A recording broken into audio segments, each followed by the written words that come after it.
नमस्कार दोस्तों, मैं हूं ममता तिवारी और आप सभी का स्वागत करती हूं मेरे चैनल ममताज वे में।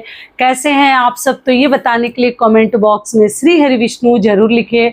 तो चलिए दोस्तों, आज हम इस वीडियो में जानेंगे आषाढ़ पूर्णिमा, गुरु पूर्णिमा, व्यास पूर्णिमा का व्रत हमें कब रखनी है, श्री सत्यनारायण भगवान जी की कथा किस दिन कहलवानी है, पूर्णिमा तिथि कब से प्रारंभ हो रही है, कब समाप्त हो रही है, चंद्रोदय का समय क्या है। तो पूर्णिमा के दिन सुबह से लेकर और शाम तक के बीच के जितने भी महत्वपूर्ण कार्य और नियम है, सब कुछ मैं आपके साथ शेयर करूंगी। ध्यान पूर्वक आप लोग सभी बातें समझ लीजिएगा।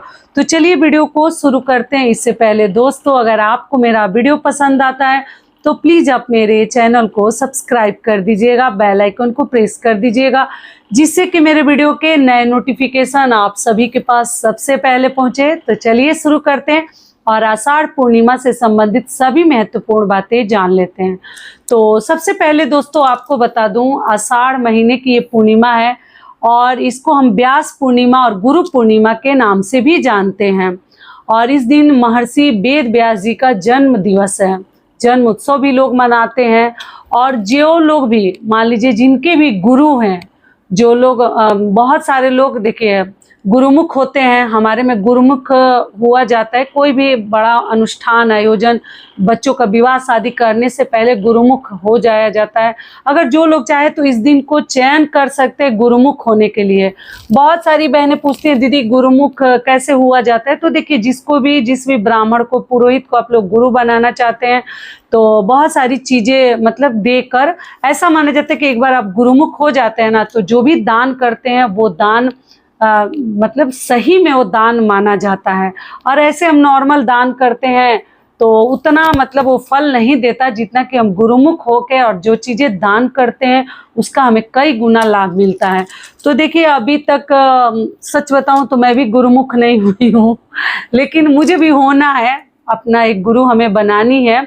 हमारे घर में गुरुजी आते हैं, लेकिन अभी मैं हुई नहीं हूँ। लेकिन आप लोग पूछते हैं क्या क्या चाहिए, तो देखिए गुरुमुख होने के लिए ना जो भी चीजें आप दान देना चाहते हैं, आप पायल, बिछुआ, शर्ट पैंट का कपड़ा, साड़ी, थाली, लोटा, ग्लास, दक्षिणा, फल फ्रूट, अनाज, जो चाहे देकर अपने गुरु जी का पांव पूज सकते हैं। उनके लिए सभी चीजें और भी चीजें आप ले सकते हैं और देकर उनसे सिख मतलब होना बोलते हैं, गुरुमुख होना बोलते हैं। हमारे में अलग अलग घर के और क्या बोलते हैं आप लोग देख लीजिएगा। और तब हम अपने गुरु जी का पांव पूजकर उस दिन से हम उनको गुरु मानते हैं। तो हर विवाह शादी में बुलाते हैं, उनका पांव पूजते हैं, दक्षिणा देते हैं और उनका चरण धोते हैं, स्पर्श करते हैं। तो यही सब कार्य किया जाता है। तो जो लोग भी मान लीजिए गुरुमुख होना चाहते हैं तो इस दिन को आप लोग हो सकते हैं, मतलब बुलाकर पंडित जी को। और अगली चीज क्या है कि मान लीजिए कि जिनके गुरु हैं ऑलरेडी, जो गुरुमुख हो गए हैं या जिनके स्कूल के गुरु जी हैं, या जो भी, आप लोग उस दिन जाकर उनसे मिलकर उनको दान दक्षिणा देकर उनका चरण स्पर्श करके आशीर्वाद ले सकते हैं। क्योंकि इसका नाम ही है गुरु पूर्णिमा और गुरु के लिए बहुत अधिक महत्वपूर्ण है। जो भी लोग शिष्य हैं, स्टूडेंट हैं, वो अपने गुरु का पांव पूज सकते हैं, दान दक्षिणा दे सकते हैं। सबसे पहले जान लेते हैं पूर्णिमा कब है। 29 जुलाई को पूर्णिमा का व्रत रखा जाएगा, स्नान दान किया जाएगा, पूजा पाठ किया जाएगा, कथा सुना जाएगा। जितने भी कार्य है पूर्णिमा वाले और व्रत, सब कुछ आप लोग बुधवार के दिन यानी कि 29 जुलाई को हमें व्रत रखनी है। और पूर्णिमा के जितने नियम धर्म है सभी कार्य करने हैं।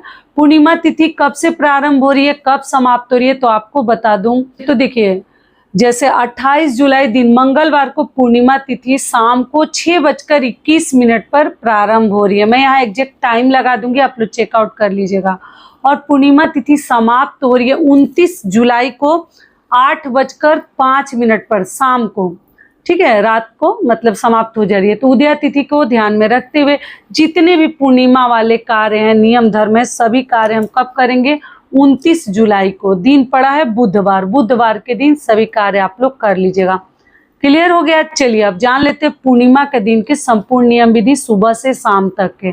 तो दोस्तों वेद व्यास जी का जो जन्म उत्सव मनाएंगे वो उनकी भी पूजा पाठ कर लेंगे। सुबह सवेरे हमें समय पर उठ जानी है, उठकर अपना आप लोग जो भी आपके घर के नित्य कार्य करके और साफ स्वच्छ वस्त्र धारण करके, जो लोग अपना व्रत रखेंगे वो अपना व्रत रखेंगे, और कुछ लोग निर्जला रखते हैं, कुछ लोग फलाहारी रखते हैं, और कुछ लोग मतलब शाम को भोजन कर लेते हैं। ऐसे करके लोग अपना व्रत रखते हैं, आप देख लीजिएगा कैसे करते हैं। और उसके बाद से सूर्य देव को हमें जल देनी है। अपने घर में आप लोग श्री सत्यनारायण भगवान जी की कथा आप लोग केले से मंडप बना के, केले के पौधे से और पत्ते से और मंडप बना के उसमें विष्णु भगवान की फोटो मूर्ति को स्थापित करके पूजा पाठ कर लीजिएगा। पीले चीज़ों का प्रयोग कीजिएगा, चंदन वगैरह लगाकर पुष्प चढ़ाकर भगवान की हम पूजा करेंगे। आटे से चूरन बनाया जाता है, भगवान का सबसे प्रिय भोग क्या है? आटे का चूरन, चूरमा जो भी है आटे का ही बनाया जाता है।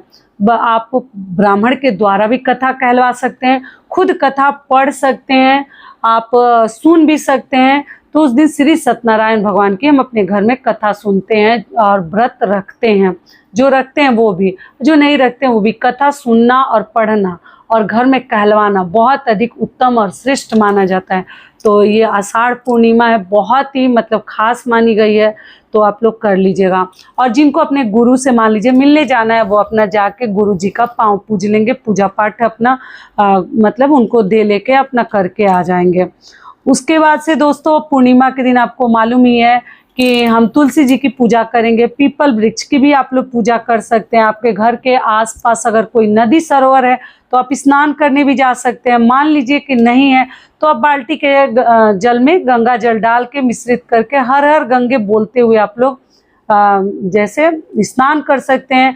और पूर्णिमा और अमावस्या तिथि दोस्तों अपने में बहुत अधिक महान तिथि मानी गई है। आपको जो भी दान करना है पहले ही निकाल कर आप लोग रख दीजिएगा, उसके बाद आप लोग पहले दान कर लीजिएगा स्नान के बाद। उसके बाद अन्य कार्य, पूजा पाठ, कथा, ये सब कार्य कीजिएगा, ठीक है। उसके बाद से दोस्तों हम पूजा पाठ कर लेंगे और भोग में, विष्णु भगवान के भोग में हमें तुलसी पत्र अवश्य डालनी है, क्योंकि बिना तुलसी पत्र के भगवान का भोग अधूरा माना जाता है। तो आप लोग जरूर डालिएगा। उसके बाद हम एक दीपक प्रज्वलित करके रख के पूजा पाठ कर लेंगे। आप चाहे तो शाम तक एक दीपक भी जलाकर वहाँ मंदिर में रख सकते हैं, जो लोग व्रत रखे हैं।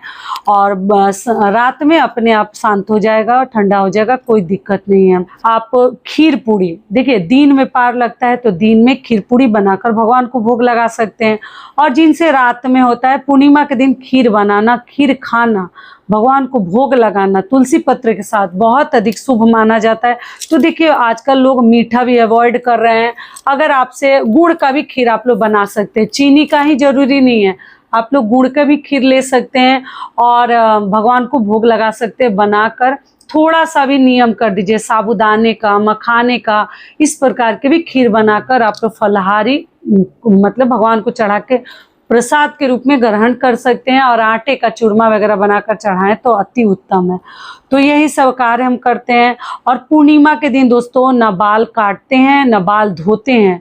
अगले दिन गुरुवार पड़ जाएगा और सावन का महीना भी शुरू हो रहा है, आप लोग को मालूम ही है 30 तारीख से, यानी कि 30 जुलाई से तो गुरुवार पड़ेगा। तो बहुत सारी बहनें कहेंगी कि दीदी गुरुवार के दिन बाल धोएंगे नहीं और बुधवार को पूर्णिमा है तो बाल किस दिन धोएं। तो आपको देखिए दोनों दिन बाल नहीं धोनी है। बहुत इमरजेंसी हो जाए, पीरियड वाली बहनें गुरुवार के दिन बाल धो सकती हैं, जैसे कि 30 तारीख को। बातों को ध्यान से समझिएगा, बहुत मेहनत से समझाती हूँ, लेकिन आधा अधूरा देख के आप लोग कमेंट केवल करते हैं। तो देखिए मैं भी बिजी हो जाती हूँ, कभी कभी नहीं दे पाती हूँ, थक जाती हूँ तो नहीं मन होता है। ऐसे जब समय मिलता है तो देती हूँ, रात में मैक्सिमम देती हूँ, ठीक है। और रात में मैं मतलब सुनती भी हूँ। रात में आजकल देखते हैं, आजकल स्क्रीन पे देखना, लाइट वगैरह आंखों के लिए बिल्कुल अच्छा नहीं है, फिर भी मैं रिस्क लेके देती हूँ। तो आप लोग बातों को समझा कीजिए, क्वेश्चन करने से ज़्यादा बात समझिए, ठीक है।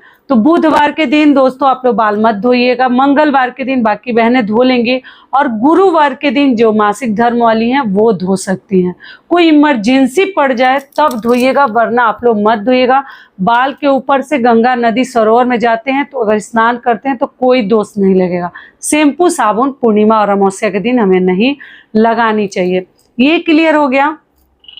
और दोस्तों दान में आप अपने गुरु जी के लिए कुछ भी दान करके रख सकते हैं, बाद में भी दे सकते हैं। और बुधवार का दिन है तो आप लोग पूजा पाठ करके सिंदूर वगैरह लगा सकते हैं। पीला सिंदूर भी आप लोग लगा सकते हैं पूर्णिमा के दिन, ऐसा कुछ नहीं है क्योंकि बुधवार पड़ा है। अगर मंगलवार रहता तो अब तो नहीं लगाते, तो आप लोग लगा सकते हैं या लाल लगाएं तो और भी बेस्ट है।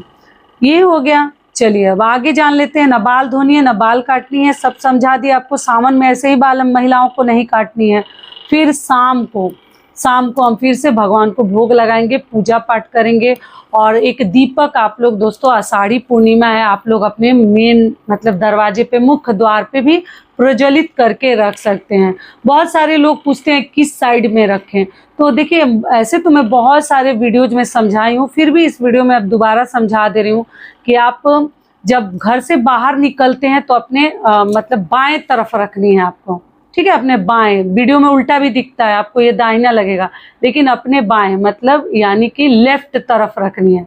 और जब घर में इंटर करेंगे तो दिया आपके दाहिने हो जाएगा, ठीक है। दाहिना हाथ जिधर से हम जो सीधा हाथ बोलते हैं, राइट तरफ, तो इसलिए आप लोग अपने बाएं तरफ दिया रख दीजिएगा अपने दरवाजे के जब निकलते हैं तो ऐसे करके पूर्णिमा के दिन, हम आषाढ़ी पूर्णिमा के दिन यही सब कार्य करते हैं।